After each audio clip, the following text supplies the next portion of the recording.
नमस्कार, live cities की night bulletin दिन भर बिहार में आपका स्वागत है। खबरों की शुरुआत करेंगे, लेकिन उससे पहले एक नजर डालते हैं आज की सुर्खियों पर।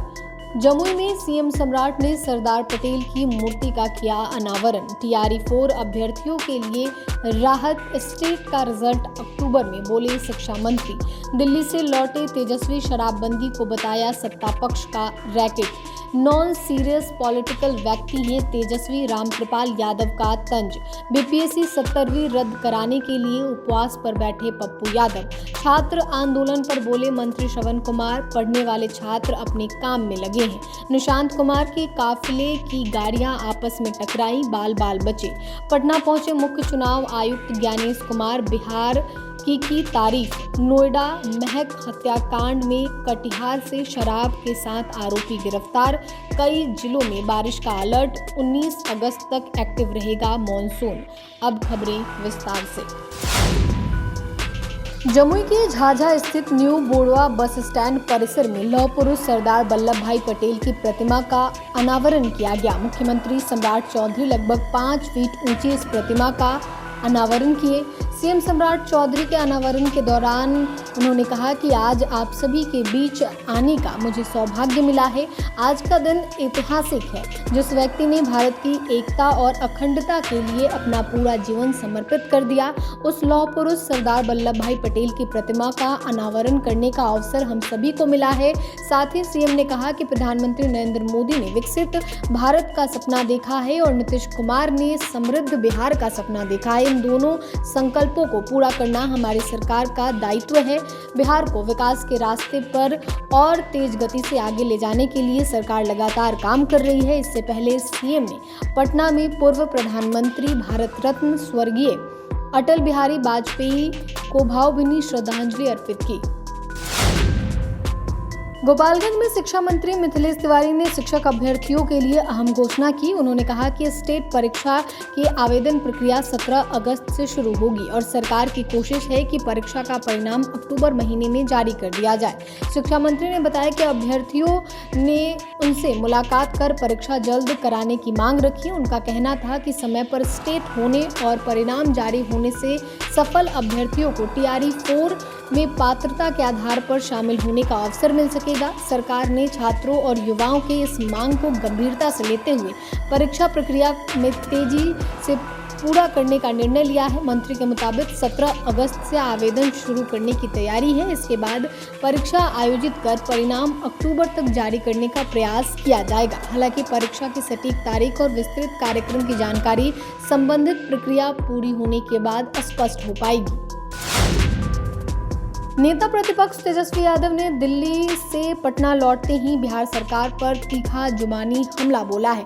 एनडीए में शराबबंदी को लेकर मच रहे घमासान पर प्रतिक्रिया देते हुए उन्होंने कहा कि राज्य में शराबबंदी पूरी तरह विफल हो चुकी है। तेजस्वी ने एक बड़ा बयान देते हुए आरोप लगाया कि बिहार में शराबबंदी के नाम पर असल में सत्ता पक्ष में बैठे लोगों का ही एक बड़ा रैकेट चल रहा है। जब उनसे पूछा गया कि क्या इस कानून की समीक्षा होनी चाहिए, तो उन्होंने कहा कि यह सवाल विपक्ष से नहीं बल्कि सरकार के मुख्यमंत्री से पूछा जाना चाहिए। प्रधानमंत्री द्वारा लाल किले पर दिए गए भाषण में अर्बन नक्सल के जिक्र पर तेजस्वी ने कड़ा ऐतराज जताया। उन्होंने कहा कि जो व्यक्ति या वर्ग सरकार को सच्चाई दिखाता है, उसे तुरंत कोई न कोई ठप्पा लगा दिया जाता है। किसान आंदोलन करे तो उन्हें खालिस्तानी कह दिया जाता है।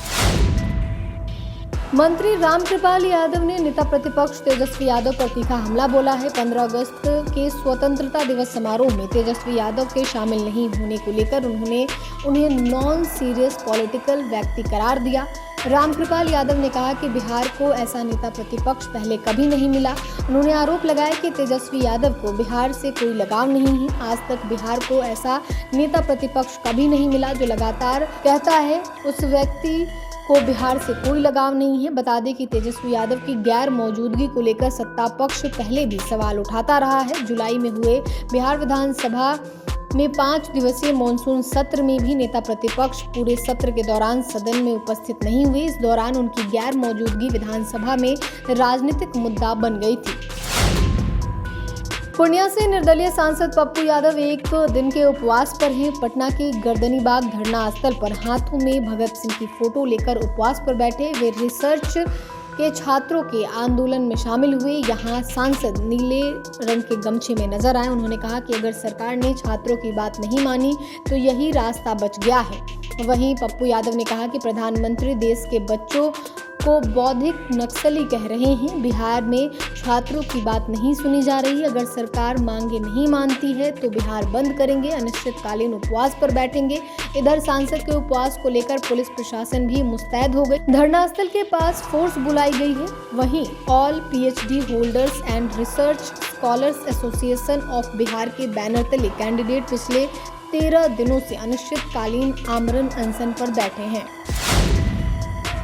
नेता प्रतिपक्ष तेजस्वी यादव के राजभवन मार्च को लेकर ग्रामीण विकास मंत्री श्रवण कुमार ने निशाना साधा है। उन्होंने कहा है कि लोकतंत्र में हर राजनीतिक दल को अपनी बात रखने का अधिकार है, लेकिन बिहार की जनता ने तेजस्वी यादव को विपक्ष में बैठने का जनादेश दिया और उन्हें इसका सम्मान करना चाहिए। वहीं मंत्री ने छात्रों के आंदोलन को लेकर पूछे गए सवाल पर मंत्री ने कहा कि छात्रों का कोई बड़ा आंदोलन नहीं है। उन्होंने कहा कि जो छात्र पढ़ाई करने वाले हैं वे अपने क्षेत्र में बेहतर काम कर रहे हैं। उन्होंने कहा कि सरकार छात्रों को हर स्तर पर सहयोग दे रही है। मुख्यमंत्री नीतीश कुमार के कार्यकाल का जिक्र करते हुए उन्होंने कहा कि छात्रों के लिए कई सुविधाएं उपलब्ध कराई गई और अब मुख्यमंत्री सम्राट चौधरी भी छात्र हित में योजनाओं को आगे बढ़ा रहे हैं।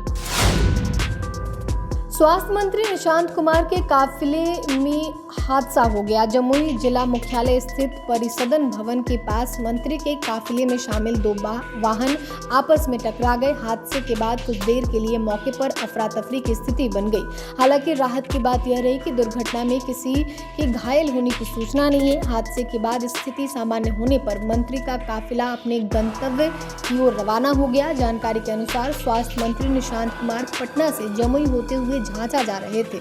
झाझा में मुख्यमंत्री सम्राट चौधरी के कार्यक्रम में उन्हें शामिल होना था।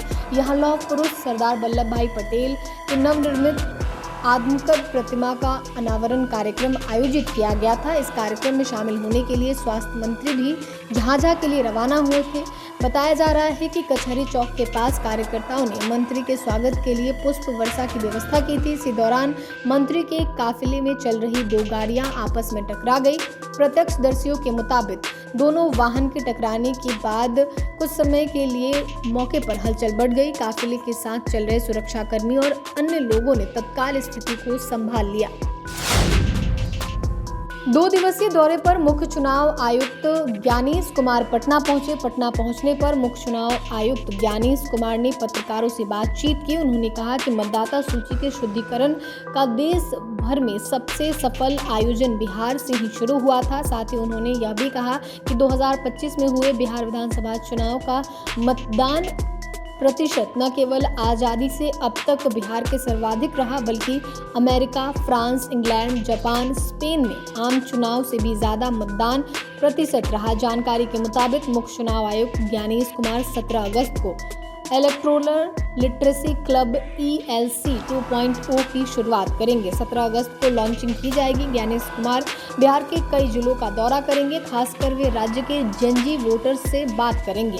चुनाव में विद्यार्थियों की ज़्यादा से ज़्यादा सहभागिता हो, इसके लिए उन्हें प्रेरित करेंगे। नोएडा के सेक्टर 49 स्थित PG में असम की युवती के हत्या के मामले में जांच के दौरान नया मोड़ आया है। हत्या का आरोपी बिहार का रहने वाला था, लेकिन नोएडा पुलिस उससे जुड़े इनपुट के बावजूद बिहार पुलिस से समय पर समन्वय नहीं कर सकी। इस बीच बिहार पुलिस ने उसे शराब तस्करी के मामले में गिरफ्तार कर जेल भेज दिया। पूछताछ में आरोपी ने युवती के हत्या की वजह माचिस की तीली को लेकर हुए विवाद को बताया। बिहार के कटिहार में गिरफ्तारी के बाद पुलिस ने आरोपी से नोएडा में हुई हत्या के बारे में पूछताछ की। पुलिस के अनुसार आरोपी पश्चिम बंगाल मार्का शराब खरीद कर बैग में लेकर बिहार पहुंचा था। वह मंदिर के पास शराब लेकर घूम रहा था, तभी पेट्रोलिंग कर रही पुलिस की नज़र उस पर पड़ी।